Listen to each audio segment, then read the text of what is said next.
안녕하십니까. 신의균의 군사TV 디펜스 브리핑입니다. 오늘도 역시 아주 흥미로운 군사 안보 국방 무기 관련 소식 간추려서 브리핑 해드릴 텐데요. 러시아가 정말 희한한 무기를 개발을 했습니다. 바로 투명 인간이 아니고 이게 투명 무기인데 탱크든 장갑차든 그냥 투명화 시켜버리는 엄청난 기술을 개발했는데, 지난번에 이스라엘이 사람을 투명 인간으로 만드는 망도 개발했다 보여드렸는데, 여기는 아예 탱크, 장갑차, 트럭 이런 걸 그냥 투명으로 만들어 버린다고 하는데, 보겠습니다. 특히 영국과 미국은 이거 개발하다 포기했던 기술인데요. 자, 그리고 영국의 차기 전투 장갑차, 그 중에서도 정찰 장갑차 사업, 큰 사업하고 있는데 8조 원 넘는 사업인데요. 이게 지금 문제가 너무 많아서 의회에서 다 때려쳐라, 그만둬라 라고 하고 있는 상황 알려드리겠습니다. 미래 영국 육군 주력 기갑 전력으로 활약할 예정이었던 AJAX 장갑차가 결국 대대적인 사업 감사에 들어간다는 소식입니다. 납기 지연과 결함, 사업 관리 부실 등 모든 면에서 문제가 불거져 영국 정부의 인내심이 한계에 다다랐다는 평가가 나오고 있습니다. 영국 의회가 55억 파운드, 한화 8조 8,220억 원 규모의 차세대 정찰 장갑차 AJAX 프로그램에 대한 대대적인 감사에 나서기로 했다고 파이낸셜 타임즈가 현지 시각 10월 4일 보도했습니다. 매체는 문제가 많은 AJAX 장갑차에 대한 50억 파운드 규모의 조달은 의회의 감사 대상이 될 것이다 라며, 이 사업은 계약이 체결된 지 10년이 넘었고 당초 계약대로라면 4년 전부터 인도가 시작되어 이미 작전 운용에 들어갔어야 했지만, 현재까지 납품된 차량은 26대에 불과하고 납품된 차량도 과도한 진동과 소음으로 승무원의 청력 손상을 일으키는 등 심각한 결함이 드러났다 라며 의회의 감사 배경을 설명했습니다. 영국은 전투 중량 38톤, 40mm 주포와 제블린 대전차 미사일을 탑재한 AJAX 장갑차를 기본형과 병력 수송형, 정찰형, 지휘형, 공병 장갑차형, 군안형 등 6종의 바리에이션으로 구성해 총 589대를 2017년부터 도입할 예정이었는데요. 당초 계획 일정보다 4년이 늦은 지금까지도 이 장갑차 전력화는 이루어지지 못하고 있습니다.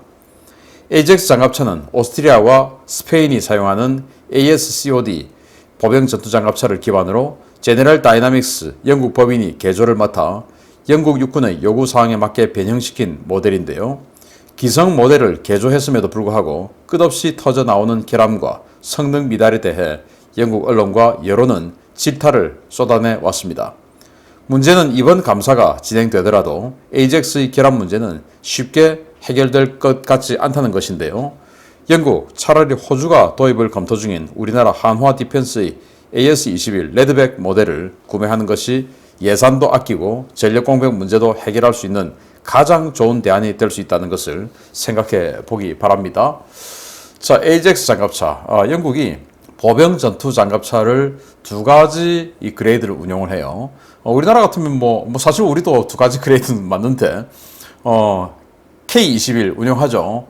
기갑 부대, 그러니까 수기사, 그리고 11사 이런 그 기동 군단에 있는 기동 부대들이 이 K-21 장갑차 운용하고, 그리고 기동 군단에 있든지 아니면은 기존의 기계화 부대라든지 아니면 기갑 여단이라든지 이렇게 군단을 지원하든지 하는 이런 전략적 임무를 하지 않는 그런 기계화 부대들은 K200 장갑차를 운용을 하죠. 근데 사실은 K200 장갑차는 이게 전투 장갑차라고 하기는 힘들고 APC 보병 수송 장갑차입니다. 그거 가지고 전투하면 안 됩니다.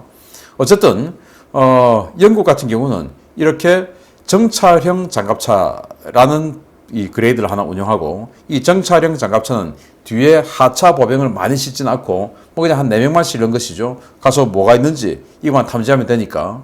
그런데 이제 전투형 장갑차는 뒤에 하차 보병을 한 개 분대는 실어야 되죠. 우리 장갑차들처럼. 그래서 그런 것들은 워리어, 그리고 이런 정찰형 장갑차는 스콜피온 또는 시미터, 이제 이런 그 전투 장갑차들을 운영하는데, 이번 이 AJAX 프로그램은 바로 그 스콜피온 정찰 장갑차, 시미터 정찰 장갑차, 이것들을 대체하는 사업이에요.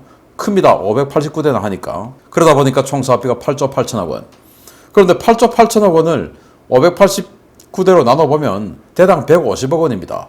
보병 전투 장갑차, 정찰용 보병 전투 장갑차 사는데 대당 150억 원. 정말 무지막지하게 비싸고, 그것도 신규 개발도 아니고 기존에 스페인, 오스트리아가 쓰고 있던 그 기존 장갑차 개조 개발하는데 그걸 이 정도 돈을 들인다. 아니 그냥 우리나라에게 그냥 뭐 이렇게 하청 주면 되지 뭘 이렇게 어마어마한 돈을 들여서 하는지 참 이해가 안 됩니다. 아무튼 40mm 주포 그리고 뒤에 제블린 대전차 미사일 2발 이제 이렇게가 기본적으로 탑재가 돼 있고 4명의 승무원이 탑니다.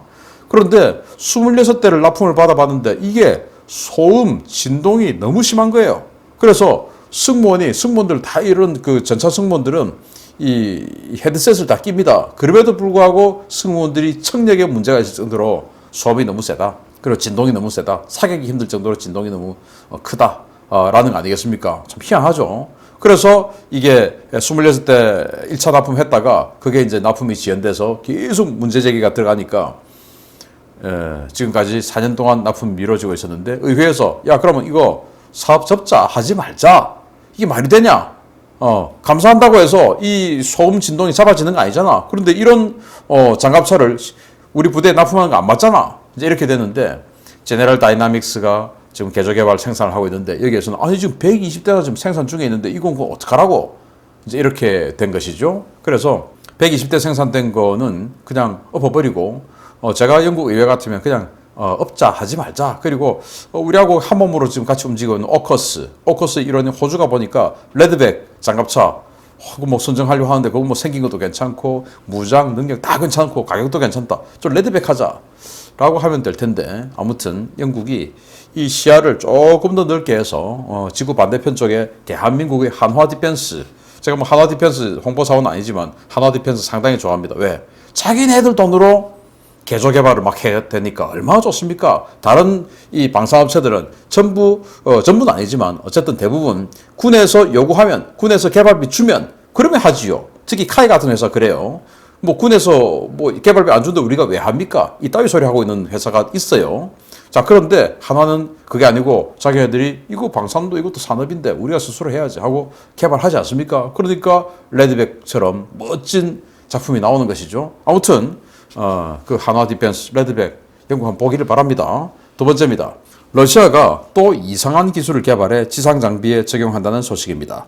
주변의 환경을 인식해 즉각적으로 장갑 도색을 바꾸는 지능형 위장 시스템이 조만간 실전에 배치된다는데 과연 얼마만큼 효과가 있을지 모르겠습니다. 러시아가 주변 경관에 따라 즉각적으로 장갑의 도색을 바꾸는 마치 카멜레온과 같은 지능형 위장 시스템 개발을 거의 마치고 현재 시제품을 테스트 중이며 가까운 시일 내에 실전에 배치할 수 있을 것이라고 스푸트니크 통신이 보도했습니다. 매체는 러시아 기술진은 전기 유도 변색 물질을 이용해 주변 경관에 따라 색이 변할 수 있는 위장 페인트 샘플을 테스트 중이다 라며 이 위장 시스템은 주변의 색상은 물론 구조와 형태까지도 자유자재로 모방할 수 있는 능력을 갖추고 있다 라고 주장했습니다. 이 위장 시스템의 원리는 간단합니다. 외부 센서를 통해 주변 환경 정보를 수집한 뒤에 컴퓨터를 이용 색상과 구조를 분석하고 주변 환경에 가장 잘 녹아들 수 있는 위장 이미지 데이터를 뽑아서 이를 전기 신호를 통해 도색 물질에 전달하는 방식입니다. 이 위장 시스템을 개발하고 있는 개발진은 이 시스템은 주변 환경에 완벽하게 녹아들기 때문에 항공기나 드론의 광학 정찰 장비는 물론 육상의 광학 장비, 조준 장비, 심지어 인간의 육안으로도 식별이 불가능하다라며 형상 정보를 이용해 자동 추적, 조준하는 시스템으로는 이 위장 시스템이 적용된 차량을 잡아낼 수 없을 것이다 라고 주장했습니다. 이른바 카멜레온 위장 기술은 미국과 영국이 10년 전부터 기술 개발을 추진해왔던 고난이도의 기술인데요. 기술적으로 대단히 어렵고 구현하더라도 야전에서 유지가 거의 불가능한 것으로 평가되던 이 기술, 과연 러시아가 어떻게 구현해냈을지 관심이 쏠리고 있습니다. 자, 여기 보십시오. 지금 뭐 장갑 차량이 있는데 이 장갑 차량 전체를 이 주변 색깔하고 똑같이 만들어 버렸어요. 물론 이거 다 CG지만. 그리고 타이어에 있는 휠 있죠. 타이어는 어떻게 할 수 없으니까 타이어는 그냥 검은색 그대로인데 여기 휠의 금속 부분을 이렇게 또 뭔가 주변 색깔하고 똑같이 바꿔버렸어요. 이게 지금 어떻게 해서 이렇게 가능하냐? 어떤 팩 같은 겁니다. 그래서 이 그 장갑차를 어떤 그 얇은 팩으로 다 덮은 거죠. 그 팩 안에는 뭐 그냥 페인트 물질이 들어가 있어요.